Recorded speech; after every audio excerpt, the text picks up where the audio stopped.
Okay, folks, it's your buddy Mike Messier. Going to do a little Mike's Instant Hulu documentary review on this Mike's Instant Movie Review playlist here on One Mike Messier. You might be wondering, gee whiz, Mike, why is it so dark? Why are you using this little light to illuminate your beautiful face? It's because I like to do these things as I like to do them. I don't sit there with a fucking green screen and pretend that I have some studio when I don't.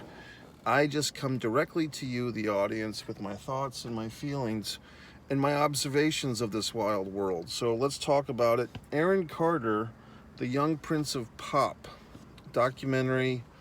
Hulu is how I watched it.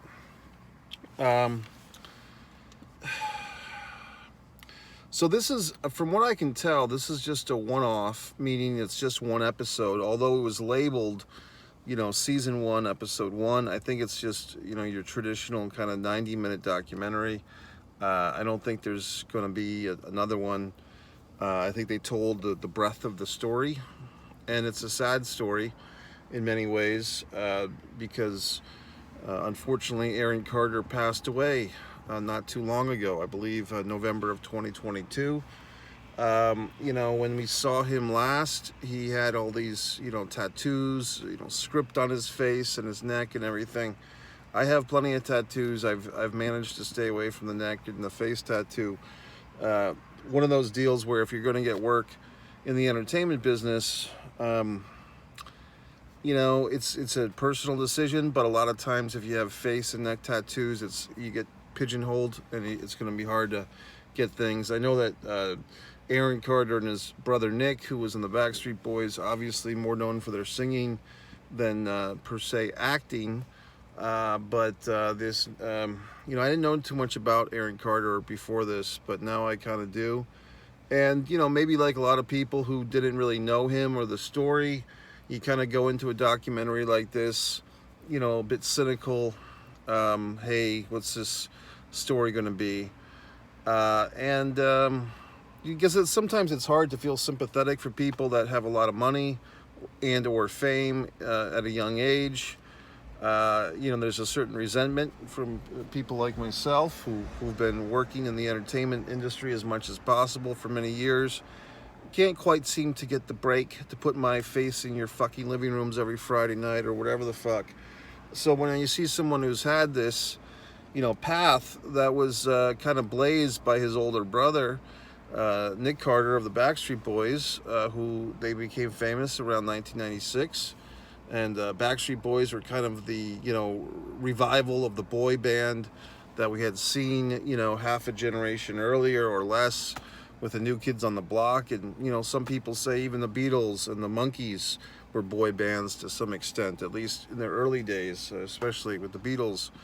And the Monkees back in the 60s were kind of a fabricated, Americanized version of the Beatles, although they did have some great music too. We don't know exactly how much of the music the Monkees made, and some people would even counter that the Beatles maybe didn't make their own music, but I'll leave that to the Paul Williams, Paul is Dead channel, or the Mike Williams, Paul is Dead channel. Getting back to Aaron Carter, too much too soon. One of the interesting things about this doc, first of all, should you see it? I think so. I think anybody, can see this documentary. It's not going to traumatize you. It might make you a little sad. If you're of the age if you were a young lady perhaps that had a crush on this kid or his older brother or whatever, you might want to watch this. If you're a potential stage mom or stage dad, you're looking to put your kid into the entertainment world, I think you should definitely watch this. And that brings me to my first point, which was one of the more interesting things I think this doc did was kind of inform me of the Jackie Coogan laws? Is it Coogan? It's not Cooper, it's Jackie Coogan laws. Child actor going way back when to the 1930s, basically almost 100 years ago. Big time star back then, and had, at the time, tons of money for someone back then in the 30s. I think that's even the Depression era, isn't it? And basically, when he got to be an adult and he asked his folks, where's my money? They said, it's gone. So these laws were instituted not too long after to kind of protect these child actors as much as possible. But they had a really interesting person, a talking head in this documentary. I don't want to... I feel bad because I can't remember all these goddamn names. But basically, he's a full-grown man now, but he's most known for playing Chunk in the Goonies film. The guy looks really good now. I mean, he's thinned out. He is bald. But his face is kind of, more proportionate. Chunk as a young man was kind of, I mean, I wasn't even a big Goonies fan, but Chunk was kind of the Larry Mondello of that group, and, the fat kid, let's make fun of him. But Chunk is probably the most, settled of all those assholes, at this point. Good for him. Because, and I can't remember his name, but he was basically, I think he said he's like a fucking, I don't know if he said he's a therapist or a lawyer now or whatever he is, entertainment agent of some kind or a lawyer or something. But he gave some good insights. Oddly enough, I knew two people, I mean, at least maybe they don't know me, but I know them. I've crossed paths with two people in my life, my career, that were in this doc. Christy Carlson Romano. She was, I believe, was it Kim Possible that she was on? I always get that mixed up with iCarly. But Christy Carlson Romano was, I think she was the voice of Kim Possible. She was also on a show with Shia LaBeouf, which I didn't even know about until this doc. I always thought Shia LaBeouf's big break was in the Battle of Shaker Heights, which was a Project Greenlight season 2 movie. But I was mistaken. I guess Shia LaBeouf was kind of a, child actor himself. I didn't realize that. I just thought he started with the Battle of Shaker Heights with Amy, what's her name? So anyway, let's move forth. So I knew I've been in the presence of Christy Carlson Romano. I've been online buddies with this gentleman, Brian Farmer, for decades, or at least a decade or so. And Brian apparently was the director or the producer or writer or all three or two of the three or whatever for the last project that this Aaron Carter was involved in, which apparently was a web series that I don't know if they ever got any of the episodes wrapped, which means fully filmed or edited or both. I don't know, but they had a very telling monologue as part of that web series. I'm sure it was a one-word name, couch or guest or something like that, table or something. It's something to do with like a rehab situation. And Aaron had a really, powerful monologue that he delivered. So that's why I said the acting, had he not gotten his face and neck tattooed, he might have had more possibilities for acting, says the guy with his whole arm tattooed. But basically, throughout the course of events in this doc, you understand that this kid, Aaron Carter, was not born with a silver spoon in his mouth. He was born under tough circumstances. His older brother, Nick, describes it in some clip. Nick was not, from my memory, Nick was really not part of this doc, although oddly enough, I believe the gentleman's name is AJ McLean, who was another one of these Backstreet Boys. He directed this doc. But I think maybe for Nick, it was just too painful, and the time was not right for Nick to do any new interviews for this documentary. Kind of interesting that his bandmate, AJ McLean, was directing, but Nick was nowhere to be seen with new footage, but they did have a lot of old footage of Nick and his brother. I never knew, I guess I kind of knew that they had a reality show, but I never watched it. I'm assuming that was on MTV or some such thing. Was it the Catching Up with the Carters or whatever the fuck? I never watched it. Sad that this Aaron Carter had another sister, I guess she was 25, quite a beautiful blonde who passed away from drugs as well. So one thing that this doc did not fully investigate, maybe they touched on a tinge. They had the guy from the fucking Doctor's show. I never knew that he was the fucking Bachelor. I guess I was asleep during the 2000s because all these pop culture fucks. The Doctor was the Bachelor. I didn't know that. Okay. So I didn't know all this stuff. I guess I was just doing other things, like living my own life, okay? But you see the Doctor, and he's talking about, and it seemed like all these people, Christy Carlson Romano, the guy from the Doctor, they all wanted to be this guy's big brother or big sister and help him through his problems, meaning Aaron Carter. But it just seemed like, and I think somebody articulated in this film, the problems got to be too big, and he ran out of time. And I can totally understand that. I had a friend of mine who passed away at an early age 45. Health issues, we could say, related to excessive weight. And he knew that he had excessive weight. He knew that he had the health problems. He knew he was trying. And what I say about that gentleman is that he didn't quit, he just lost. And that's how I kind of feel about Aaron Carter. Like, I don't think he necessarily quit on himself, but he lost, and I guess the final addiction that he had with all this stuff, I never heard of this thing either. What do they call it? Not breathing, but like gulping big things of air. Like it was kind of weird. I guess you have the drugs and you kind of like breathe it in somehow. So I forgot the term. It wasn't breathing. It was something else. Gasping or something like that. Maybe beginning with an H. Sorry, it's been a long fucking day. So yeah, I mean, coming out of this thing, I guess I had more appreciation. This is kind of the flip side of that Brooke Shields, pretty baby Brooke Shields. A few weeks ago, I did a review on that. This is not a survivor story. This is a casualty story.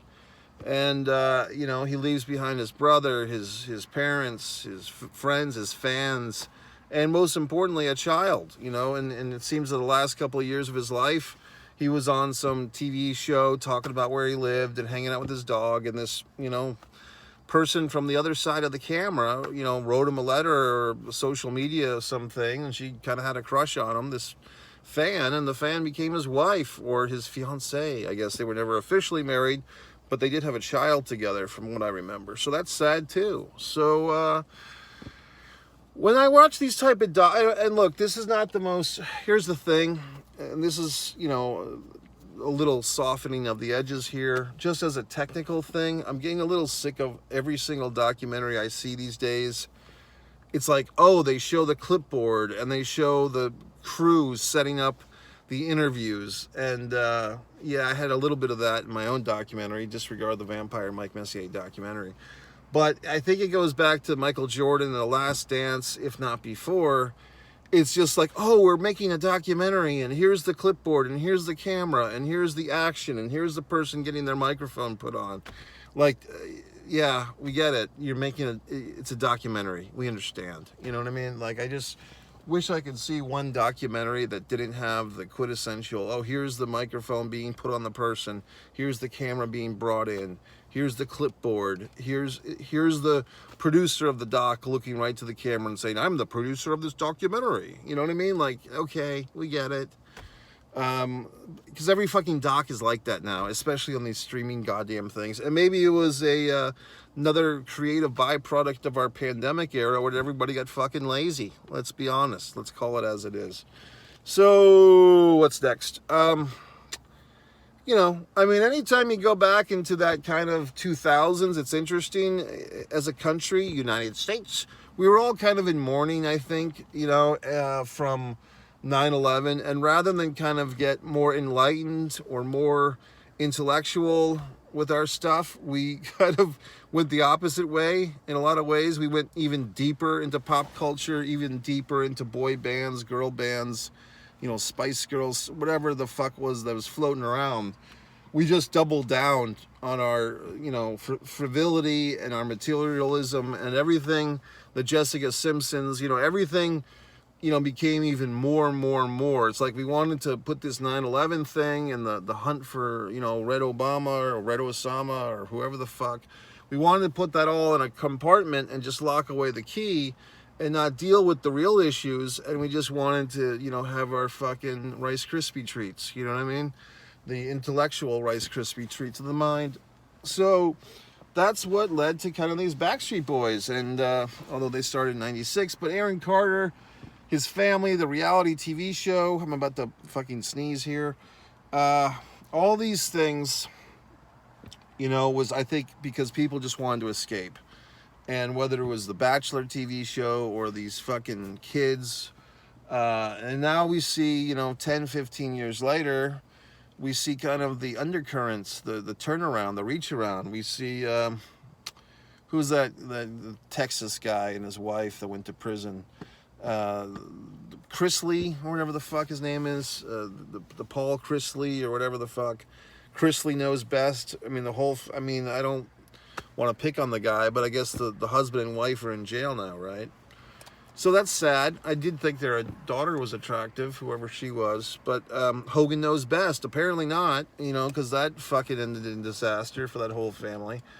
And now you see something like this, and I would say a little observation, and like I said, I'm not trying to talk ill of the dead, because I have more compassion and respect for Aaron Carter now than I did earlier in the day. But there was a little thing, someone in this doc made note of it, but they didn't really explore it, that, Aaron kind of got really comfortable being on these talk shows, but almost like a circular victim mentality. Like once he was on, I guess he was on the doctors. I don't know if he was ever on Dr. Phil or Oprah, but I think he was on the doctors. But it seemed like he had this thing where anytime something was up or down with him, especially down, he would get a little paycheck and a little bit of, shot in the arm of fame to go on one of these talk shows and, share his secrets and share his sadness and be vulnerable.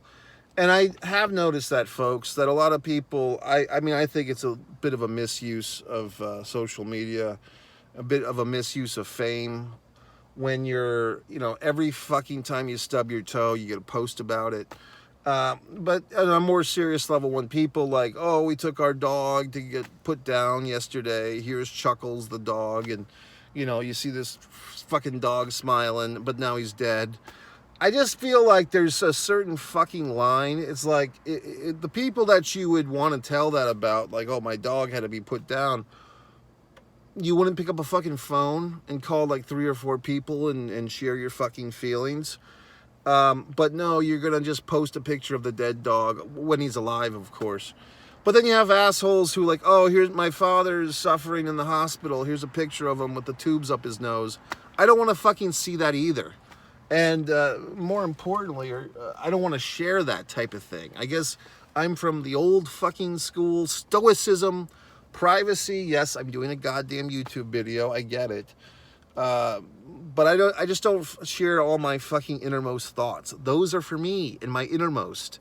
So these assholes that feel like they need to share everything are assholes that feel like they need to share everything. And I think that when you do such a thing, like unfortunately Aaron Carter did, yes, you're being vulnerable, and yes, you're being human, and yes, you're encouraging others, whatever.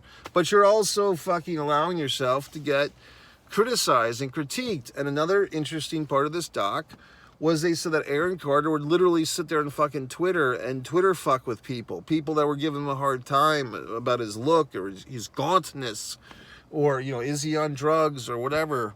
And he'd sit there and fucking type back to him. And, look, I'm not above the fray. I've had days and nights when I've ruined my own experience with humanity by being on the fucking computer and dealing with a bunch of assholes and morons and pieces of shit. But, it's sad that Aaron, who's, elevated beyond that, at least he should be, is in the mud with the scum, with the pigs, okay? So I feel bad for Aaron. I feel bad for his fiancée widower, or fiancée widow, I should say, not widower. And his child, I feel bad. I feel like someone in the doc kind of said, he got caught up in that victim. I've got to go on. It's almost like every time he gets booked on the talk show, he's got to make sure he's got some problems. You know what I mean? Because it's more if it's just, hey, I'm doing great, I'm clean and sober, I'm feeling awesome. Well, that's 10 seconds. But if you have a bunch of fucking issues to talk about, then you'll have 2 or 3 segments. And, what can I tell you? Cynicism. So that's it, folks. Subscribe. No, it's no longer that. It's One Mike Messier. Subscribe to One Mike Messier. This is where you and I connect on a personal level. You can leave your opinions. You can leave your comments. Also, One Man in a Camera Films. One Man in a Camera Films. for my stuff, and also one pro wrestling and sports fan for that. Okay. Aaron Carter, see you on the other side of the mountain, brother.